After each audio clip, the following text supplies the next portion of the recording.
Hey guys, welcome back to my channel. So to the water I'm adding some salt. After it comes to a boil, I'm going to add my macaroni. Now I'm adding a pack of macaroni, maybe about 2 cups of macaroni because it's not a big pack. Alright, so I'm gonna give it a stir because I don't want it to stick together while it's boiling. So I'm gonna allow it to cook until it's tender. So I added 4 tablespoons of mayonnaise. To that I'm adding some black pepper. Afterwards I'll be adding some complete seasoning. Now bear in mind that I'm not measuring, I'm just eyeballing. Afterwards I'm gonna add less than a teaspoon of sugar and some chopped scallion. I will go in and add some red pepper flakes after I'm finished mixing, but guys, go ahead and add it before you start mixing.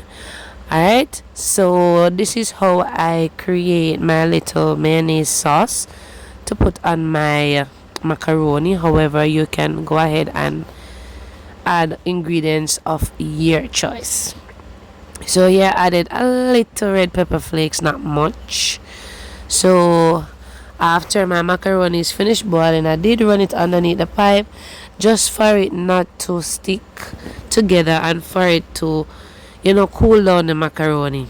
So once it's cool, I'm going to pour my chilled sauce because after I created it, I place it into the fridge just for it to chill a little and all of those flavors to go together while the macaroni boils.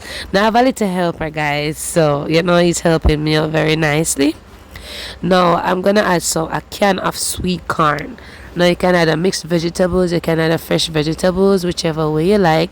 But for me love me sweet corn, so I'm gonna add some sweet corns. Now guys, you want to mix your ingredients together because you want all of that pasta to be fully coated in this sauce. Alright, so remember to taste the sauce. If it needs more ingredients, then go ahead and add it.